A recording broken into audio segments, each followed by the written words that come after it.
BBC Radio Cambridgeshire, Chris Mann, had the business development manager for Stagecoach on this morning, and this is what he said.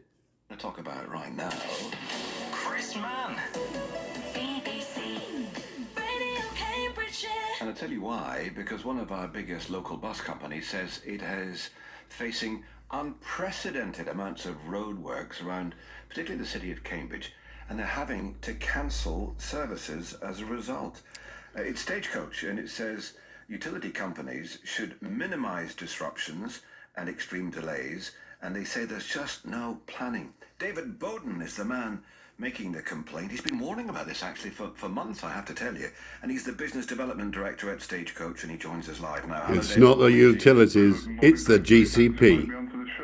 No, I'm looking actually online at a map of all the major roadworks, and it is around the city of Cambridge in particularly, and it was almost like someone set out to stop people getting into the city. Just describe the big works that concern you. What are we talking about here? Well, Chris, it's on two levels. First of all, there has to be development in the city, we get that, but on key arteries of the city, Hills Road, Cherry Hinton Road,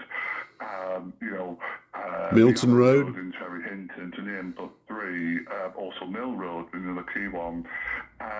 We need to have a situation whereby our customers are able to have some light at the end of the tunnel with all these roadworks, because at the moment we did have a bad problem last year with drivers. We've now corrected that. We have the drivers, we've got the drivers to run the buses. The problem is, though, on Service 1, for example, that goes down Cherry Hinton Road, down Hills Road, we've recently had to cut the frequency on Cambridge's busiest bus route from every 10 minutes to every 12 minutes, specifically because of congestion and roadwork caused by the GCP, which we just can't get the buses through. And unfortunately, on Caldham's Lane roundabout, that's having a serious and significant impact on our twos. And we're going to have to announce some fairly draconian efforts, very soon in regards to our twos, something we don't want to have to do. We're truly sorry for the disruption it causes our customers, but the problem is there's just no involvement of us in, trying to go to minimise, the impact on us. Well, that City 1 service you talk about, it quite simply, it's the busiest bus route in Cambridge. 150,000 people travel on it each month. There's that number for you.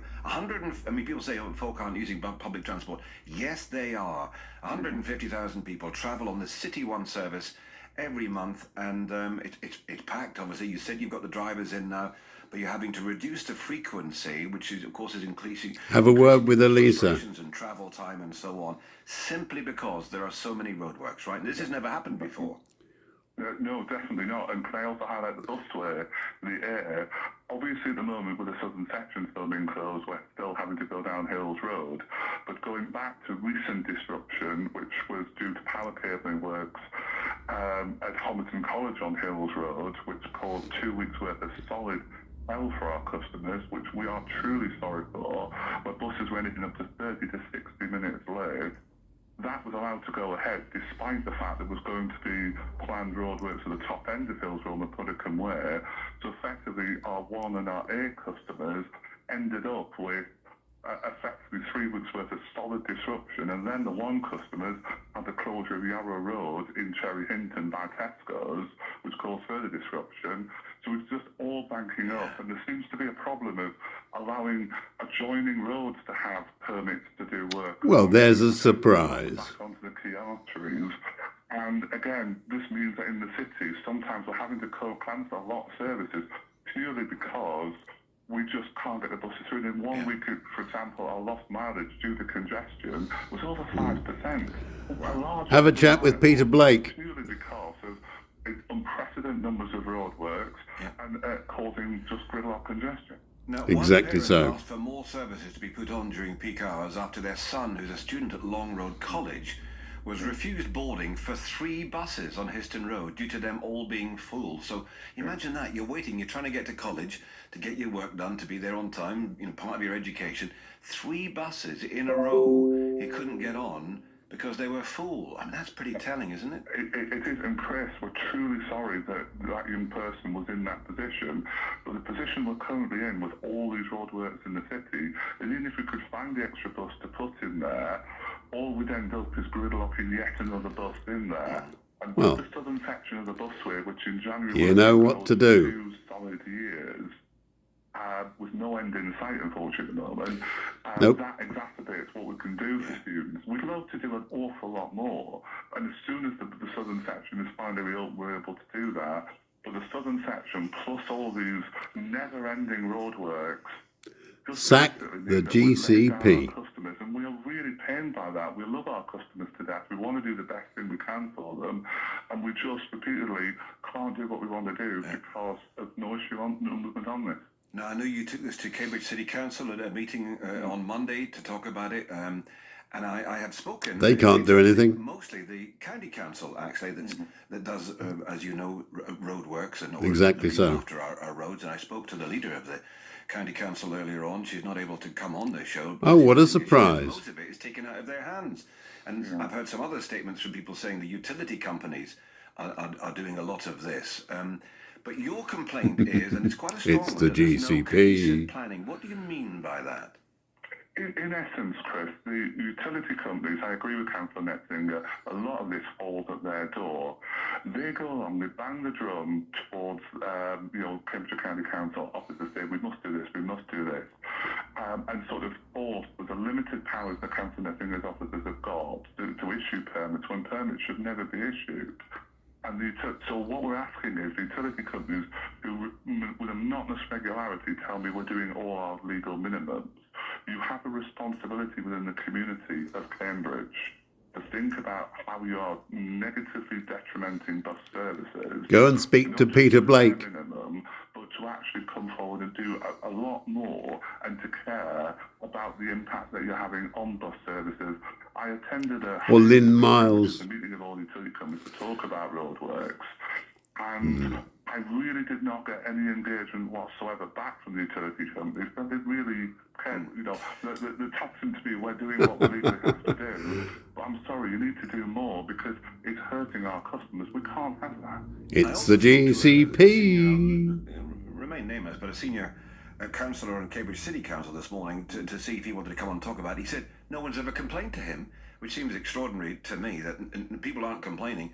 The traffic jams that are caused by this, the bus delays, why is it that people are just sort of putting up with it, David? Take the ones out of East Road and Lensfield Road. Nothing they can do, but we feel there is more could be done if there was a more responsible tack taken by all of these people who want to build in the city. Do you remember the Carlsberg beer advert all those years ago, where you had someone digging up a road and you had someone coming along saying, can I put a gas main in? Can I put electric main in? Yeah. And just to give the example of the power networks, they're all the same company, two sides of the same company doing all the works. They're putting in the congestion charge cables too. You watch out. Areas, and even if they did them all at once, yes, it would cause even more disruption for our customers, but at least we could say to our customers, there's light at the end of the tunnel. Oh no, there's not. What we're worried about is confidence in bus services will be hit because we can't offer our customers that light at the end of the tunnel, which we badly want to do. And just finally with you, David, you are going to be announcing cuts to services as a result of this, right? We can't announce it today, but I know you're thinking about it. Is that right? Well, I'll be honest with you, Chris, we have another service, a key service in the city, where thanks to planned roadworks, which we're told could last until June of next year. Oh, I wonder who's planning them. Cut off a sizable portion of the route that people need. We don't want to do it. We'll be given absolutely zero alternative. But it's right and proper, Chris, that we were able to brief the... There's one organisation responsible for the whole bloody lot. It's truly, truly appalling when an important section of a key city bus route is lost purely because of the GCP. There's no light at the end of the tunnel on roadworks on Coldham Lane roundabout. David, thank you so much for joining us. That's David Bowden of Stagecoach, the bus company, talking about unprecedented roadworks, a lack of cohesive planning, he said. To cut back some services, people waiting. We know what to do. Passing before they can get on them. Journeys made much longer, of course, and the whole congestion issue, particularly in the Cambridge area we're talking right now, but it might well happen where It's you are too. all part of a big plan. 95 96 is the telephone number. Has it disrupted your life? Tell us about it. What should be done? Well, there you go. That's what the Stagecoach business services or customer services manager thinks. What do you think? Over to you.